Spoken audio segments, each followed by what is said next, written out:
क्योंकि ये टप्पू जो है मतलब अगर हम भव्या की बात करें, भव्या गांधी टप्पू, ये एक नाम जो है वो जुड़ गया है लोगों तो का प्यार है वो, सच लोगों में लोगों का प्यार। हम्म।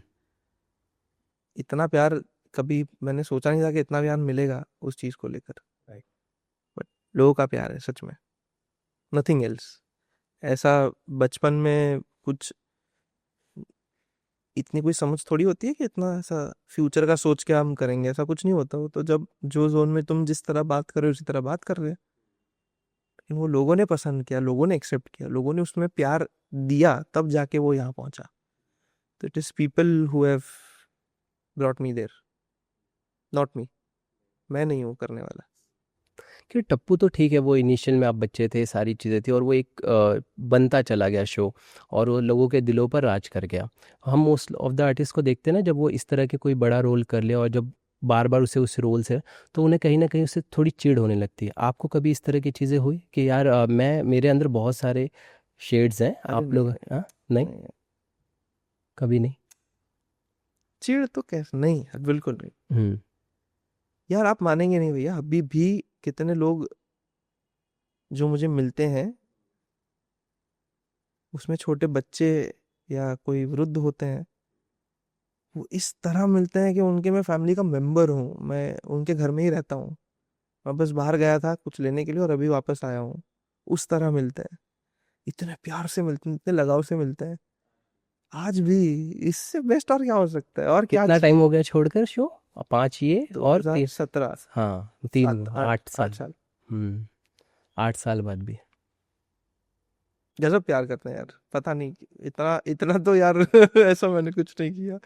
बट मैंने तो कुछ किया ही नहीं है, बट हाँ, जो भी, it's all people and God. क्योंकि उस उम्र में तुम्हारे पास समझ नहीं होती तुम क्या कर रहे हो, तुम कैसे कर रहे हो, वो सब नहीं होता। वो तो तुम बस बस जोन में हो। तुमको बोला है ये बोलना है तो तुमने बोल दिया। So it is a blessing. तो उसको मैं ब्लेसिंग की तरह ही लेता हूँ। उससे मैं चिढ़ता नहीं हूँ कभी। मैं किसी भी कैरेक्टर से कोई भी, मैं चिढ़ चिढ़ तो होनी, मैं नहीं है, वो नहीं होता मेरे में। हाँ, क्योंकि समटाइम्स होता है ना कि अब बन जाते हैं उसका, एक बोलते हैं ठप्पा जैसा लग जाता है, तो उसको तोड़ने की कोशिश होती है ना कोई ना आर्टिस्ट। ठीक है, कोई बात नहीं। हमने मम्मी ने एक बहुत मस्त चीज सिखाई है कि जो लाइन बड़ी है उसको छोटी नहीं करनी है। तुम्हारी दूसरी लाइन बनाओ, उसको बड़ा बनाओ। तो हम बस कर रहे हैं, उसका प्रयास कर रहे हैं। उसको क्यों छोटा बनाए, उसको उसको क्यों हम मिटाने की कोशिश करें? नहीं यार, वो जोन में कभी घुसे ही नहीं है कभी। वो तो ब्लेसिंग है, literally it is just blessing, nothing else. क्या मुश्किलें थी उस दौर में, अगर मैं बात को शुरुआती दौर जब आपने टप्पू शुरू किया था, 3 3 बार ऑडिशन दिए, नहीं हुआ, फिर उसके बाद ऑल ऑफ सडन फिर चीज़ें होती और उसके बाद फिर सारी चीज़ें हो गई। किस तरह का पूरा दौर था, कुछ बता पाएंगे? कैसा दौर था वो पूरा? तो अपन हमेशा से, भाई अपन ना एड्स करते थे। वनडे के रोल हो, डबिंग का काम हो, वो सब करते थे। शुरुआत तो जूनियर एंड डबिंग आर्टिस्ट की तरह की थी। उसके बाद चेंज होते होते वनडे रोल पर पहुंचे थे। तो वनडे रोल या एड्स करते थे जिसमें एक दिन का काम और पैकअप खत्म, मैक्सिमम 2 दिन। क्योंकि पढ़ाई भी करनी है, घर पे भी रहना है, बचपना है तो वो भी एंजॉय करना है, सब कुछ, हर चीज बैलेंस होनी चाहिए। उस तरह से करते थे। अब हमेशा से सीरियल को एक अलग जोन में देखा गया था तभी, कि यार सीरियल में तो नहीं यार, बहुत टाइम चला जाता है, या सीरियल तो बहुत हैवी चीज है, उसमें थोड़ी करते हैं। तो उसमें ऑडिशन आया। तो अ, मम्मी बोलती है कि नहीं नहीं, अपने को नहीं करना है। अच्छा। तो मैंने बोला अपन थोड़ी सिलेक्ट होने वाले हैं यार, हम्म। अपन हम्म। थोड़ी होंगे, टेंशन मत ले, अपन ऑडिशन दे लेते हैं, क्या क्या दिक्कत है। ये आप बोल रहे थे? ओके। 10 साल का लड़का ये बोल रहा था, वेरी नाइस। तो ऑडिशन दे दिया, हम्म। शॉर्टलिस्ट हो गए। शॉर्टलिस्ट से भी सिलेक्ट हो गए, पायलट शूट पे पहुंच गए। हम्म। तब तक पता नहीं था कि ये इतना बड़ा शो होगा, या ये बात इतनी बड़ी होगी। बिकॉज तभी भी बात ये थी कि हम कर रहे हैं सब टीवी के लिए। सब टीवी तब इतना बड़ा चैनल नहीं हुआ करता था कि उस पे लोग इतना बैक कर सके। मतलब तभी स्टार प्लस या जो दूसरे चैनल्स थे हम्म। वो ज़्यादा ज्यादा। हैवी थे। हम्म। मतलब ड्रामा तब चल रहा था, तब कॉमेडी चल नहीं रहा था, तो बहुत सारे फैक्टर्स थे जो जो प्रूव एट द एंड होता है ना, हेंस प्रूव्ड। उसमें हेंस प्रूव होता है कि थोड़ी चलेगा यार, ये वही आता था। लेकिन पायलट शूट में ऐसे ही मतलब लाइट्स को देखकर, सामने कैमरा, बहुत सारे लोगों को देखकर मैं डर गया। पता नहीं क्या हुआ अचानक, मैंने नहीं किया वो पायलट शूट में। सेकेंड डे या थर्ड डे मैंने नहीं किया वो, नहीं हुआ पायलट शूट मेरे से। तो मुझे घर भेज दिया गया। मुझे बोला तुम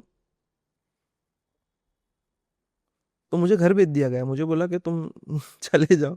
और मेरे सामने और दो तीन दूसरे कैरेक्टर्स आने के आके शूट करने लगे चालू। तो तभी हमारे प्रोड्यूसर सर ने ये बोला था, जो मुझे वहां से लोगों ने बताया, कि सर ने ऐसा बोला कि अगर ये रोल करेगा तो वो भव्य ही करेगा और कोई नहीं करेगा। तो ये बात जब मुझे पता चली, जब मैं घर पे बैठा था, तब अचानक से कॉन्फिडेंस आ गया, पता नहीं अचानक से ऐसा एकदम जोश आ गया। तो नेक्स्ट डे जब सर को ऑफिस में मिलने गए, तब सर को बोला कि सर आपने विश्वास किया है, अब देखो मैं क्या करता हूँ। कुछ कुछ सिखाया नहीं था, कुछ बोला नहीं था किसी ने, बस वो हो गया, वो बोल दिया, वो कर दिया, बस फिर करते रहे, trusting the process, right. Going with the flow. हाँ, क्योंकि वो दौर था ना जब स्टार प्लस और जी का बोलबाला हुआ करता था। और सब टीवी में जब भी टीआरपी लिस्ट देखी जाती थी तो वहाँ से टॉप 10 में, टॉप 5 में most of the sub TV के लिए तारक मेहता ही रहता था। हाँ, तभी तो भाई वही चलता था, वही वही था। मैं तो कहता हूँ it is a new thing. मतलब आज तक तारक तक ऐसा नहीं हुआ था कि प्राइम टाइम में कॉमेडी शोज चलते थे। आफ्टर तारक प्राइम टाइम में कॉमेडी शोज आने लगे। हाँ, नहीं। दूसरे चैनल्स वाले, जो ड्रामा वाले चैनल्स हैं, वहां पर कॉमेडी शोज आने लगे। हम्म। बहुत बड़ा ब्रेक थ्रू है ये, बहुत बड़ी बात है ये। राइट। मतलब कभी नहीं हुआ ऐसा हिस्ट्री में, वो तभी हुआ है। हम्म। बवाल है यार, यही तो बवाल है। सही कह रहे हैं, बवाली है।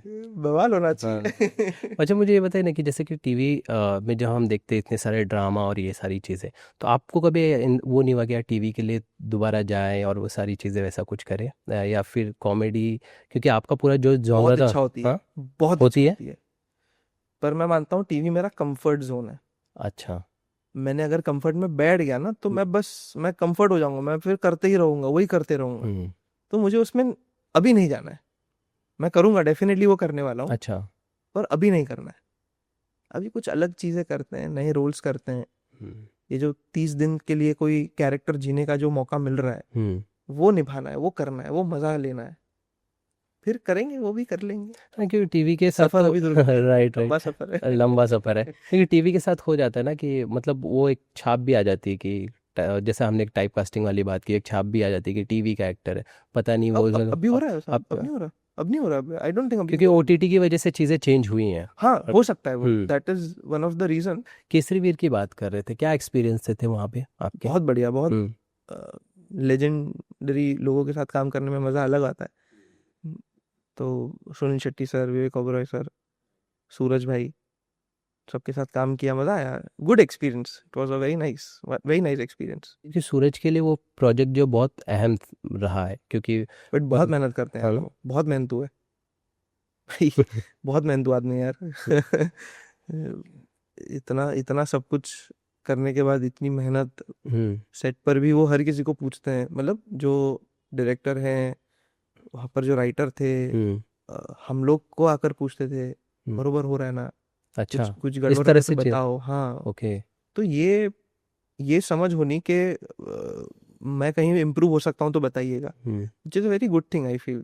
राइट। और अन्ना सर की तरफ से, सुनील शेट्टी की तरफ से। सर तो एकदम मस्त मस्त आदमी है, वो तो एकदम मस्त आदमी है। बस वो आते हैं सेट पर, सेट एकदम लाइट हो जाता है। वो हंसाते हैं सब लोग को।